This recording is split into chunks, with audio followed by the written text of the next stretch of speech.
It's with pleasure today that I introduce to you Dr. Jan Stewart from the University of Winnipeg, where she holds the position of Acting Associate Dean, and she's going to be speaking on best practices and programs to support the education of refugee and newcomer students.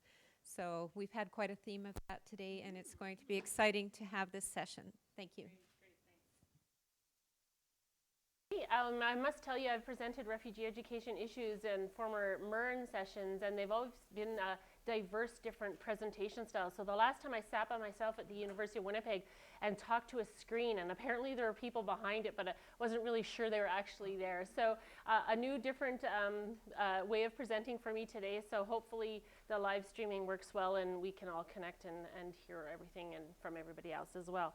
I've been working in the area of refugee studies or refugee education for over about 12 years now. It started when I was a school counselor, and I became interested in the topic of refugee education simply because we were having more and more students come from countries that had been affected by war, and they were presenting in our classrooms with very unique and diverse needs. So as a school counselor in a high school, I said, we need to do more to address the needs of these students, and that really was the catalyst for all of my research and ongoing scholarship over the past decade or so. So I did a lot of work on educational challenges and needs and psychosocial issues affecting children, but I really felt like we were almost hearing all these sort of difficult stories and horrific past experiences, and it really was quite upsetting, and hearing that many of those students really weren't finding success in Manitoba schools was even more upsetting for me. So after now 10 years, I embarked on a different research, which I'm going to talk about this afternoon, and give you only the first phase because it's actually a 4-year project. And I want to talk about sort of where we've come from that point of looking at the educational needs and challenges, but this project is really focused on what are we doing well? What are the best practices? What really helps children? What really helps teachers? So really trying to focus on the good things that we're doing, because over the past few years, I know Manitoba is doing a lot to help children, and I think we could do more, but I think we need to see what does that best practice look like? What do these best programs look like? What makes them best programs, and why are they so helpful for students in Manitoba? So I am going to apologize at the front end, saying I'm going to give you lots of slides and lots of information. I'm going to fire at them rapid fire for the first little part, and then we're going to actually get into the really good stuff, which is the findings and the things that are coming out and recommendations, because that's kind of where we want to end up, is really how does it inform practice. So just to give you a little background, it's a university project, plus we have several supporting organizations. Manitoba Education Advanced Learning is one of ours, and also Prince Edward Island Early Childhood Learning and Culture has now a partner. And you can see we're teaming up with people in the community who provide services for refugees and newcomers. So it's a project that is led by myself from the University of Winnipeg, with University of Prince Edward Island, Memorial University of Newfoundland, and University of Calgary. And then of course these other organizations. So we're really kind of working together, and it's quite a different model of doing research. Founding sort of different literatures that inform our practice are not only immigration trends, refugee education, but also career development. My early research showed that there's a very disparate sort of trajectory between the students' ability and their aspirations. And a lot of that was just kids saying they come to Canada, they want to be successful in school so that they can get a job and provide for their families back home. But what we were seeing was they wanted to be doctors, engineers, and lawyers, but they were functioning at maybe a grade 2 or 3 language level. Not saying you can't do that, but saying it's going to look different for you than what you may have imagined. So there was this sort of this disconnect between career development, what kids wanted to do, what their families wanted them to do, and sort of the reality of where they were in their academic career. So when they were in grade 12, but they hadn't taken any science class, getting into a science faculty was going to be very difficult for them. So I saw at that point, we need to do something in the area of career development and sort of see how we can inform better trajectory or more successful trajectory for a lot of these students. So that's kind of a quick look at sort of what is informing our work. We have different research sites. Again, I've mentioned them. The next slide talks really about the data collection and who we're collecting data from. And I'll explain the phases of the research as I move through the slides, but just so you can see, we're talking to government, we're talking to schools, school divisions, community agency groups, university, and of course, departments of education. Some of the primary goals, I'm not going to read verbatim, but you can see we're doing a needs assessment, we're looking at best practice, and we really want to inform practice. So not just doing research for the sake of writing a report and putting it in a journal, but saying, how is this going to make a difference for the teachers and educators in Canada, and specifically Manitoba?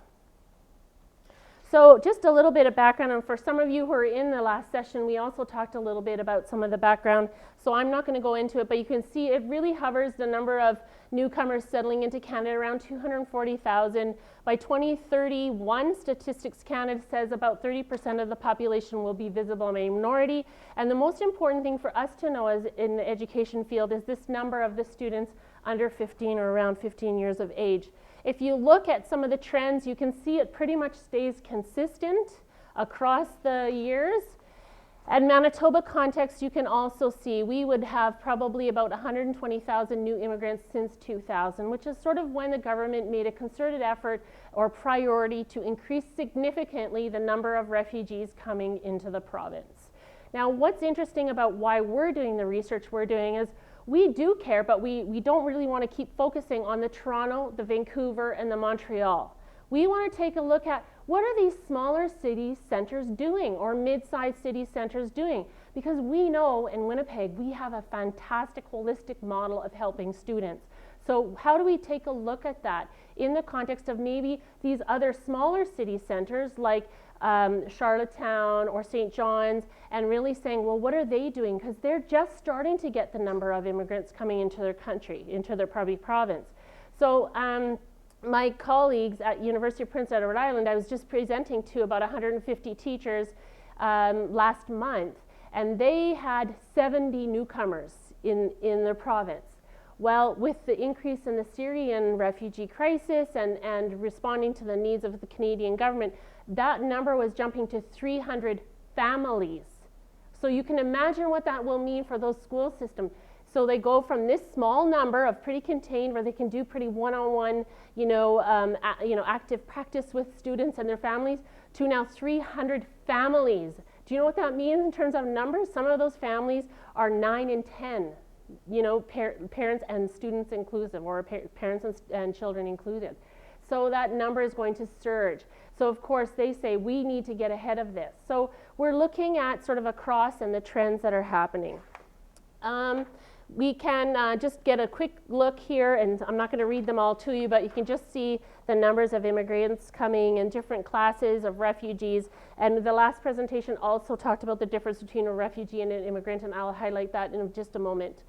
You can see source countries, the top with really small writing: Eritrea, Somalia, Ethiopia, Congo, Bhutan, Iraq, Sudan, Kenya, Afghanistan, South Africa, Tunisia, Cameroon, and Nepal. So what you can see is a lot of the refugees are coming from conflict-affected areas. For some of the students, they have lived only in conflict, only in war. And so for some of the children, they have never been to school, and for some of the families, they have never been living not in a refugee camp. They have had their children, their babies in the camp, and then come to Canada as a refuge and tried to start a new life. So just to kind of understand that. The connection now to the career development trends, over, I guess, about a 10-year review of literature by a career development scholar, only less than 1% of the articles in a 20-year period focused on career development for immigrants. And a lot of that was really on international students, not even immigrants per se, and certainly not on refugee issues.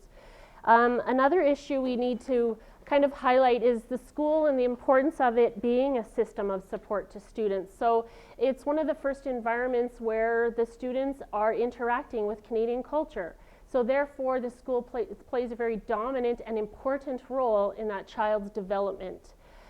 We also have to know their path from high school to work. Many of the refugee students in Canadian schools right now simply don't have the academic ability at the time, or they haven't had the academic background or training to actually do that trajectory to post-secondary education. So what we're seeing is a lot of them have this big gap because they're going from high school to work. But what does that mean is in many cases they don't necessarily have the knowledge of the workplace customs and norms, how to fit into Canadian culture, but more importantly than not, it's do you have a Canadian experience? And the answer is no, and they don't. So that means it's an impediment to them actually getting a job. So we know how difficult it is for Canadian students in the ages of 15, 16, 17 to get that first job. And now you can see, you couple that with the issue for refugees or immigrants, and you can see that that's exacerbated for sure in terms of getting an opportunity. Again, I mentioned that a lot of the work has been done, but really career development focusing more on international students, and really there's been nothing done in terms of the distinctly different situation for refugee students with the focused career development. So I just came back on Wednesday from the largest career development conference in Canada, and there was nothing on refugee education except for my poster session and my presentation with my colleague there. So really we're not seeing that infiltrating other areas. And certainly as Canada, the Canadian demographics change, we start now to see a little more interest in this area. So that's a little bit of a plug for the area of what we're working into.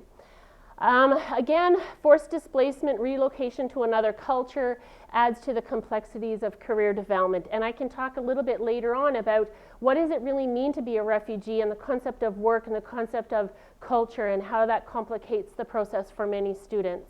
And again, the belief system in terms of focusing here.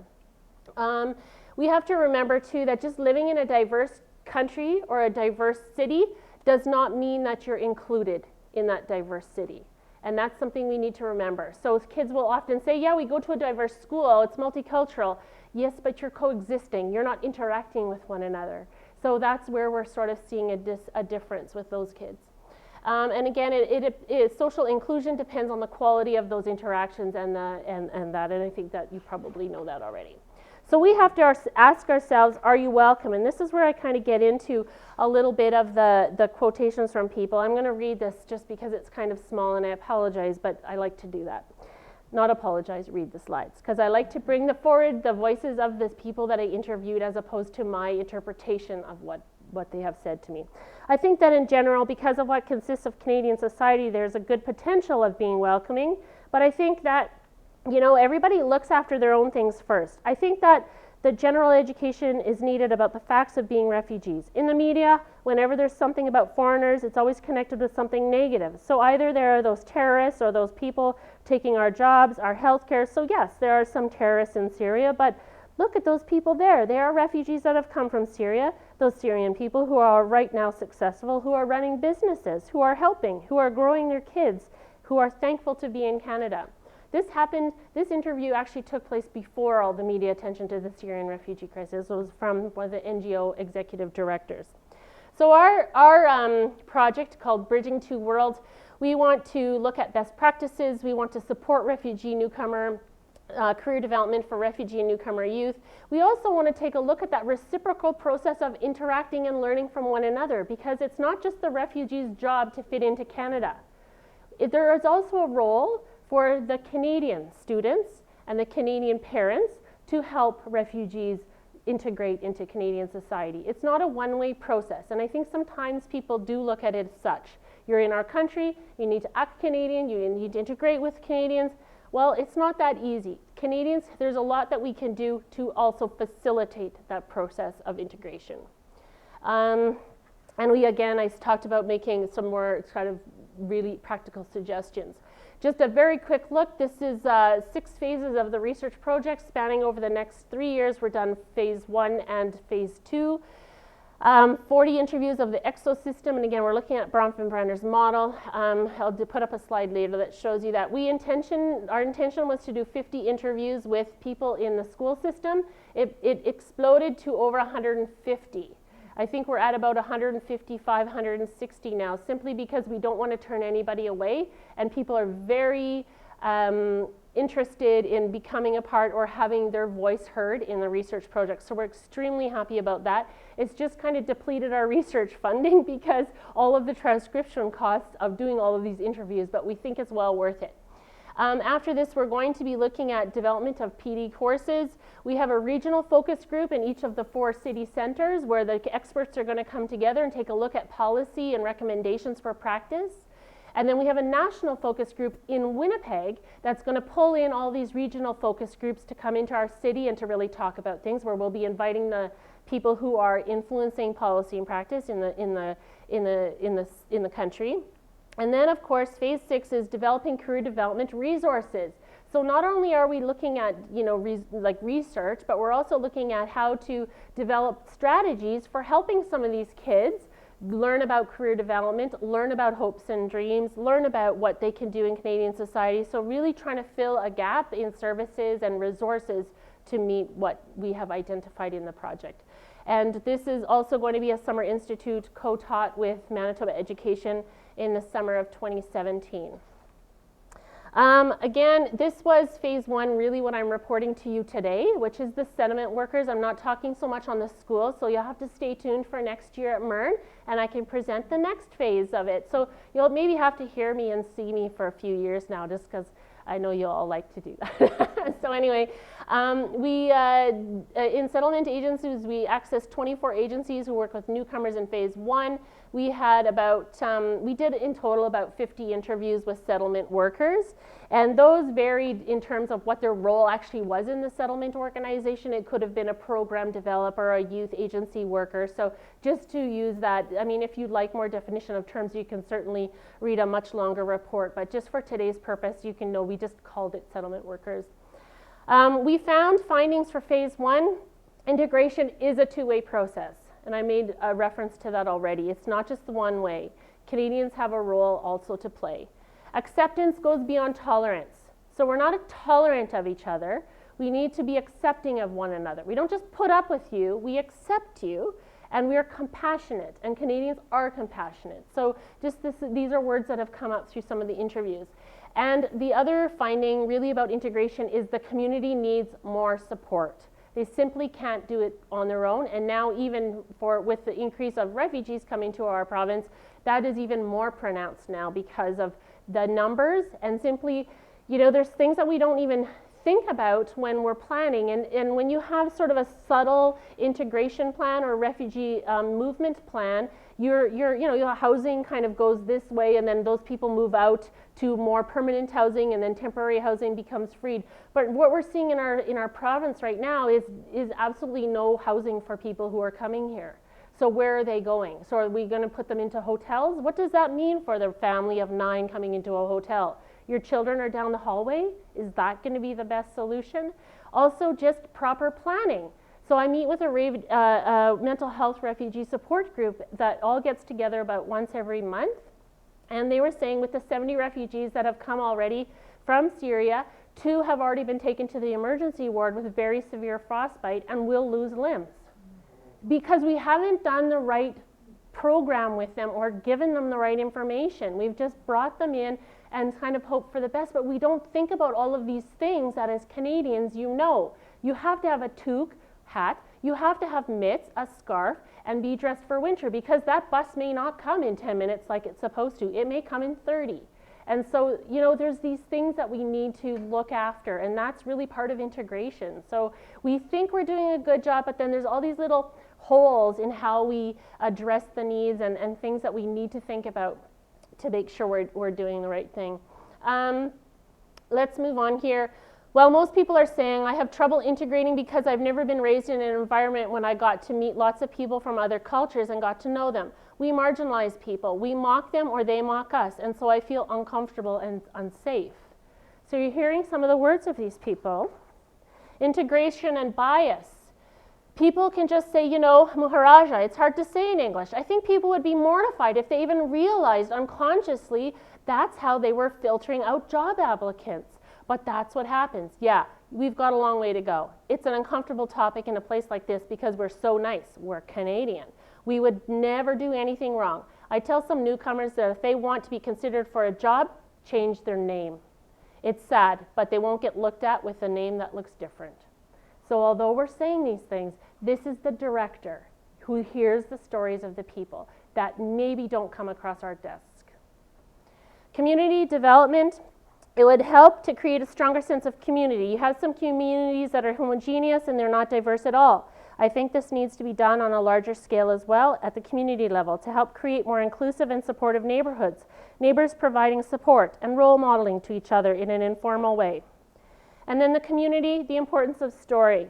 I think that, for me, my philosophy is if you're listening to someone's stories, then you're humanizing them. It helps them build that relationship. It builds peace, all that kind of stuff. And I think that's important and sort of creating a sense of community. I love Winnipeg. It's so ethnically diverse and there's people from all over the place. But I think we need to come out of our silos, engage with our community and say, who is here? Why are you here? Who are you? Who are you? I think that builds trust and right relationships. Then I think other people will be more open to whatever it is.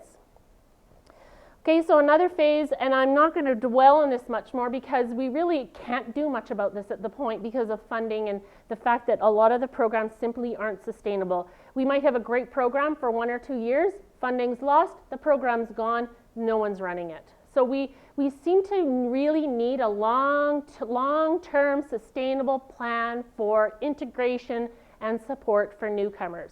And certainly every meeting that I go to, this is one of the hottest topics is the issue of funding, and just there hasn't been any increase of funding, none, with all of the numbers of refugees coming. So we haven't seen that trickling down. They've got whatever funding they received from last year from CIC, same amount for this year. There's a halt, a freeze. So how do you now triple your services with all the same amount of resources? So people are struggling. So this means high turnover, morale is low, really tired, people are working 15-hour days, they just simply are exhausted. So we need to be aware of that. So the school teacher who calls one of these places and says, I need support, we may have to think, okay, this person may have 300 people in their caseload. This could be an issue. They may not get back to me for 3 weeks or whatever it may be. Okay, so some of the issues from the provincial side, we saw a change of funding. I'll just read this. Being administered to the province to go back to the federal. The province hasn't stepped up to contribute any funding for settlement services. What that has done is made all settlement services, but language and training in particular, inaccessible for people who became Canadian citizens. So people moved here, they waited 3 years, got their citizenship, and they were in language classes. And last September, we had to kick them all out of our programming, and there's no other classes for them to go to, basically. So they weren't referred anywhere else. Luna, there's nowhere else for them to go. Another challenge is for funding. We're seeing 50 to 120 people applying for a program that offers spots for 15, and we're seeing caseloads of about 300 for one worker. Okay, another funding and responsibility issue. CIC, nope, sorry, that's our mandate, that's a provincial issue, and the province is telling us, no, we don't have any money. There's no one to provide the psychosocial support. So we are seeing a drop in services. We're also seeing services specifically aimed for assisting refugees are not being provided. There's certain agencies like Need Center that provide psychosocial support for people who are in the refugee status side, government-assisted refugees, but there isn't in other agencies. So they're simply just referred to needs. Well, that doesn't help for those people that maybe can't access needs or can't get into needs. So again, that's another issue. Another issue with findings for phase 1, career development in schools. Now, this might sound a little negative for those of us who have worked in schools and were actually career counselors, but this is what people are telling us. Here's the short note version. Career education is dead in schools.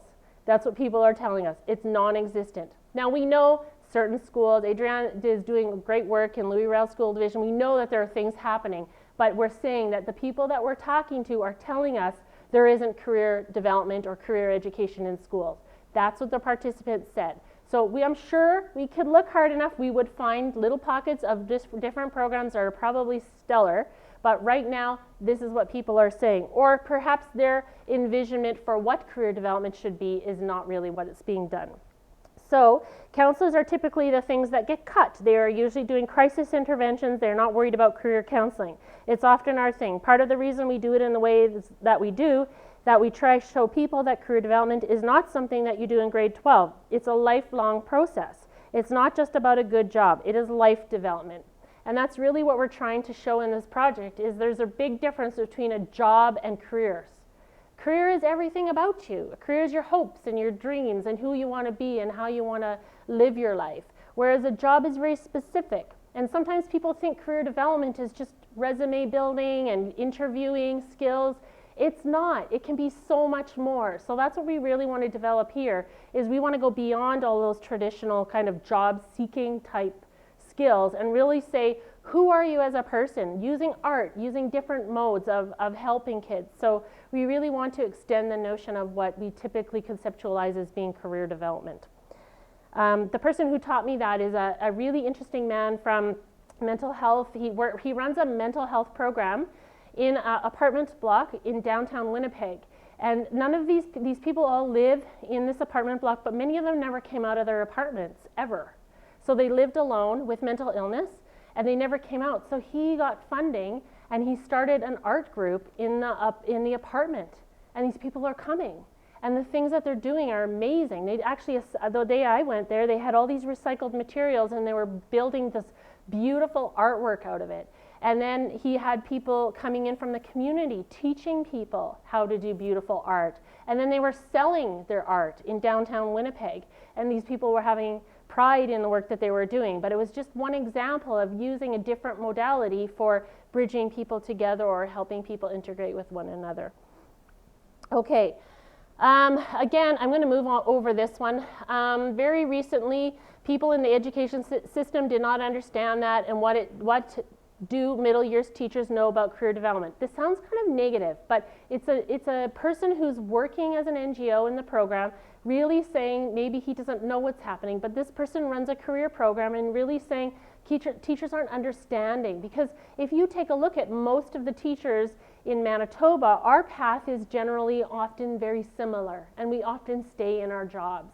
So we may not be the best person to provide career development information for students.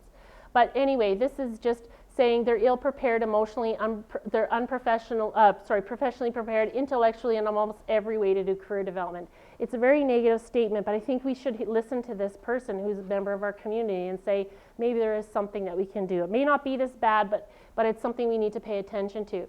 We're not meeting the needs of career development for needs for newcomer youth. They're actually integrated in that sense. They're being ignored equally with their peers. So it could be one of the times they achieve true equality status by being ignored equally with everybody else. So again, we have to listen to some of these words and try to address it. Difference between job and career, it's not all about employment. And again, what is it we need to learn personally about ourselves and really discovering different jobs. I have a high school kid at home. They don't have a clue what they want to do in grade 11. They really don't. And it's a super stressful time for them, and I'm sure their parents as well. But really, how do we get kids to really understand, what are you good at? What do you like? What problems do you want to solve? What things excite you? How are we going to turn this around and just, I mean, when I was a counselor in a school, we had career cruising, and we put kids in front of a system, and they answered yes or no to certain things, and I think half the class ended up being a doula. You know what I mean? Like they're like, what's a doula, Mrs. Stewart? I said, it's somebody who helps with giving birth. Anyway, or they'd be a midwife, or they'd be a truck driver. And they're like, hey, I'm going to be a truck driver. And I'm like, it doesn't mean that, guys. It's just typical things that match with the skills that you've chosen. But it sometimes works in the reverse way for us. And we have to kind of look at, we've got to get a tool that's better than this. So again, the immigration point system, we bring people here based on points. But again, when they come here, they're not necessarily working in those jobs that we bring them over to do. So that's another issue. The higher you're educated, the more points you get. The problem is for the foreign-trained engineer, doctors, physiotherapists, etc., it's very difficult to enter the Canadian work field due to different regulations of the medical associations, etc. So I'm not going to read all of this one out, but certainly it's an issue that we bring people here, but they're not actually working in those jobs. Well, what does it mean if you're a pharmacist from your home country, you come to Canada, and you hope to have a job that's very similar, but you are going to be working at a very entry-level job, and that can really hurt the family, both the parents' pride, the way the student looks at the parents' relationship. So it's a little more complicated than what it looks like here on paper, but we need to address this as well.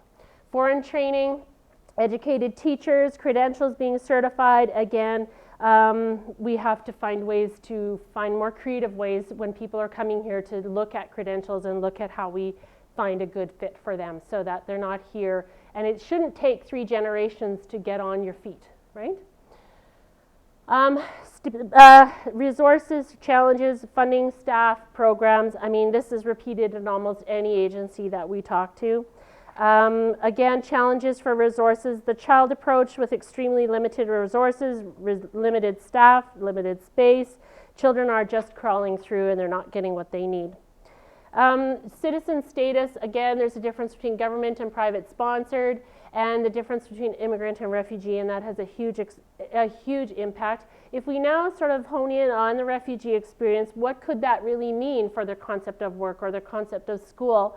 Well, we know that many of the kids are child-headed homes. Some of the kids do not have parents. There's children as young as 9 leading families, taking younger children to school, what have you. So a lot of the children are orphaned, or there's many single-parent families. And this was in a refugee camp when I was with UNICEF in June of 2014 in South Sudan. And I was taking pictures for the celebration of the UN Day of the Child, and they asked me to go in and take pictures with the group. So I jumped up the opportunity, and we ended up interviewing some of the children and the parents in the camp. But I must say the camp is not a pleasant place to be. So when you hear that people are in, there's 400,000 people currently in Dadaab refugee camp, it's not a situation many of us would like to be in for longer than a couple of hours. It's very difficult. So we have to think about that as well. Trauma is certainly going to be an issue. Most of these children were in the refugee camp because of severe trauma and severe violence either inflicted upon them or their family members. Some of them witnessed their parents being killed in front of them.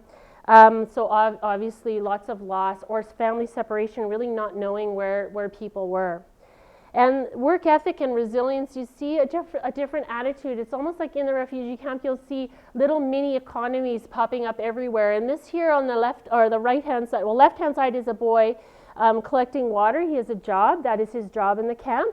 And on the right hand side is another boy, he's probably about 13 or so. He has a cell phone business and he does charging and charges you money and gets you SIM cards and helps people who can't figure out how to get on their network that they want. So there's all these sort of mini economies popping up. But it made me think about, well, what do we do when they come here? Well, one of your skills, one of your interests, you know, and we kind of break it down to such a basic level, but we understand more about the experience of the child. We can create a much more holistic view and say, hey, you had these skills here. You were a leader. You were an entrepreneur. You were a businessman. You could do this here. Like, what are some of those things that you learned while doing that you could focus on now? So here's just all these different shops that are lining the main road in the camp. So again, refugee issues, the first job, skills developing.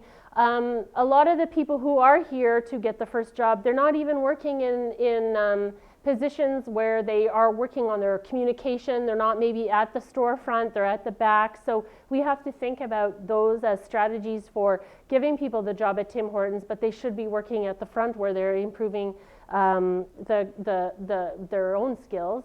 So there's something that's come up in some of the interviews, and it's called the want job and the need job. So that's really an interesting concept for us, and we're looking at it. Just, you know, people want to do this, but they can't. They have to do this because they're working, many of the refugee families are working 2 to 3 jobs, for sure 2 to 3 jobs. And children who are in high school I interviewed 3 boys, and the teacher told me as well that these 3 boys go to school all day, and they drive to Polo Park and they clean all night. They finish around 3 in the morning, and then they come back and then they sleep, then they start again the next day.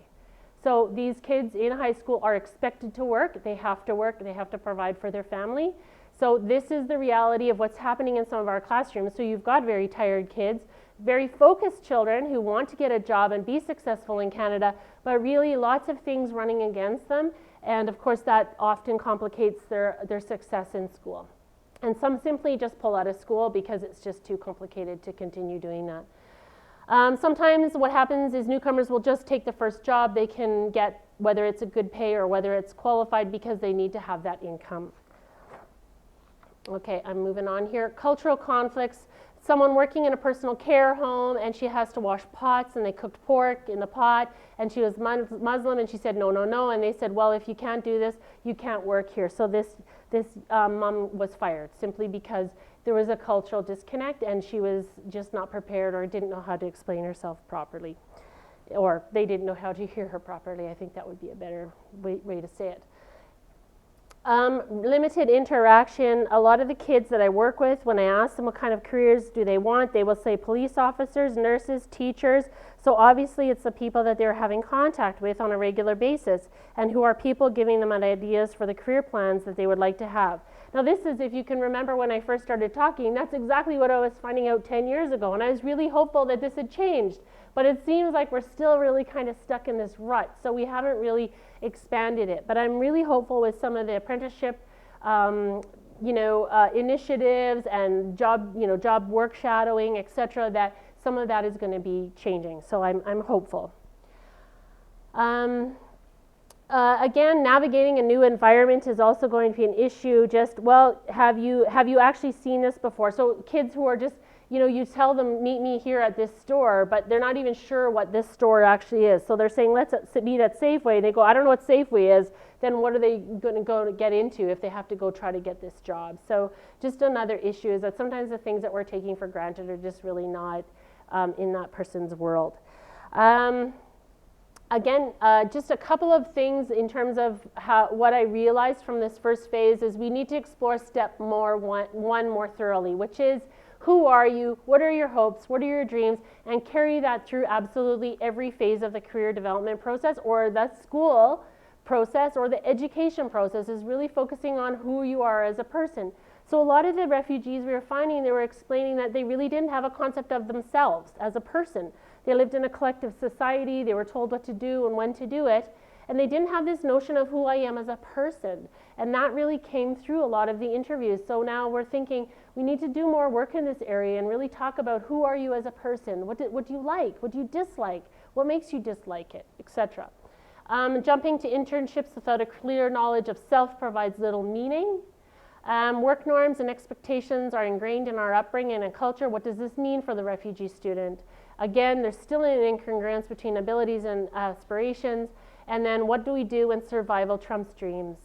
First-hand experiences are limited because of cultural diversity issues, racism, and discrimination. And then we need to get more knowledge for our students on the workers' rights. A lot of the people and their parents are being exploited in a lot of the workplaces, and that is really hard to hear. So people making them, they're hired, they're brought here, they're told they're going to work 8 hours a day, they're getting a 3-hour shift.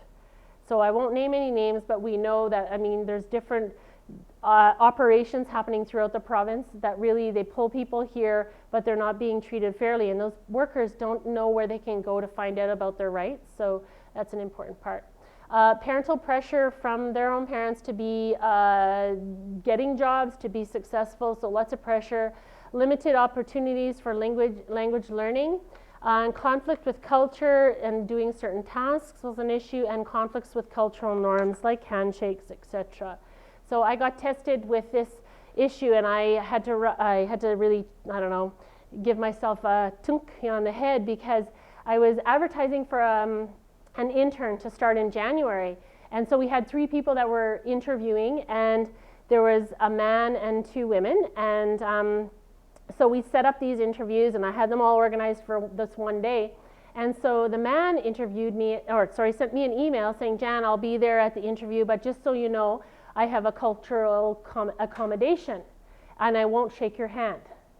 And he said, instead, what I'll do is I'll put my hands together in a bowing gesture and lean forward to you. So at first, I was thinking, what do you mean you're not going to shake my hand? Because I had done work in Muslim countries, and sometimes it was an issue of you're not respected as a woman. So I really had to sit there for a moment. I thought about that email. I looked at it. I read it again. And I thought, you know what? I'm going to call my friend Mandy. My friend Mandy is Muslim. And I said, Mandy, I got to get some information from you here. The fact if a Muslim man isn't going to shake my hand, is it because he's being disrespectful to me as a woman, because I'm a woman, I'm here, I'm hiring him maybe in a position of power? Or is it that he is actually showing me respect by not shaking my hand. Like, give me the whole background of this. So she goes, no, Jan, he totally respects you. It's just in the belief that you don't shake any woman's hand unless they're your mother or they have breastfed you. And I thought, okay, I'm good then. We're good. So I moved on from there, but really I thought to myself, good, you need to really be open to changing the way you see things and you look at things, because it would be very easy for me to say, cross him off, he's not coming in, this jerk won't even shake my hand, right? Thinking I'm nothing to him. No, it's something else. We have to understand more and sometimes go backwards. So that's where I'm going to go. I'm going to just do a quick skip ahead to best practices so you know what to do when you leave here on Monday morning. Some of the things we found, best practices were, of course, mentorships, job shadowing, coordinated services, things that are going to make a lot of sense to you because you're all educators. Informational interviews, I'm moving on, but up mentoring, where we have a young child mentoring somebody who's older. Okay, so not the typical power down to the person who doesn't know. No, got it. Best practices, obviously internships, paid training, and opportunities to do work experience. And not only internships at the Bristol Aerospace or the Air Canada Centre, but internships at Tim Hortons, at McDonald's, like just really learning how to work in a Canadian culture so that we're not just having programs that are looking at these big grandiose positions, that really we need entry-level internships as well for kids. Another one, promoting trades. Obviously this has come up through a lot of the interviews. I will put all of these slides on my website, janstewart.net, so if you would like to read these in more depth, just pull them off, okay, and you can read them and get more, but I just want to give you sort of the general gist of what we are finding. Self-awareness, identifying your likes, your strengths, your weaknesses, and career development means being creative and building a creative imagination, transformational and not reduced to finding a job. It's about dreaming about possibilities with hope and awareness of personal strengths and abilities. And then after-school programs, we're seeing really great practices of after-school programs that are really helping kids. So you've got bike shops, boys and girls clubs, mini U, a gardening program, a jazz club, an open gym, obviously Peaceful Village, summer camps. So all of these programs are really instrumental. But I look at this and I go, okay, but how do we now get in-school programs? How do we do more in school so this isn't always an opt-in after school? What can we now do that sort of integrates that curriculum more closely? This is a picture of the jazz club. None of these kids came to the program speaking similar language. They all spoke a different language and none of them were English. And what the teacher did, you'll see him conducting in the back. It's actually a video, but he taught them all to play music. And they play beautiful jazz music. And not one of them speaks the same language. He just said, yeah, I just kind of stood in front of them and played a little bit of Billy Joel, and they just mimicked what I was doing. So here they are all coming together and doing something really great. Peaceful Village, of course, you probably all know about that program happening in many of the schools in Winnipeg. And again, scholarship dollars, encouraging kids to go to school. Some kinds of things for in-school support for refugees, helping, creating a social support as well as supporting academics. Again, you can just see the various different groups there and there. Supporting the whole family is another issue. Instead of just supporting the child, we have to reach out and look at a more holistic way of supporting the entire family, knowing that parents are working, students are working. What does that mean for the family unit? And also the whole issue of integration. What does that mean for all of the family? So we're seeing a term called cultural brokers, which seems to be a term that we're having people who are really instrumental in the community, who are serving as a cultural broker for bridging the refugee family with the Canadian community. What we're finding though is this turns to be a 24/7 job and they're really getting tired. And so anyway, this is a really important kind of finding in terms of how to best support refugee students. I'm going to end here just looking at the process for career development and just all the various steps, but really how does this now get influenced by the fact that we're dealing with a completely different demographic. Refugees are not a homogeneous group, they're very heterogeneous, they all have unique and different experiences. They're not all traumatized, some have done very well, we have to keep that in mind, but then how does it influence what we do by keeping all of these sort of findings in our mind when we're going to help kids. So I'm getting all these signs, I'm gonna stop. And I am going to finish with that. Thank you for coming this afternoon. And it's a Friday afternoon, and I'm headed to Russell, Manitoba in 5 minutes. So I will get out of here, and thanks for your time.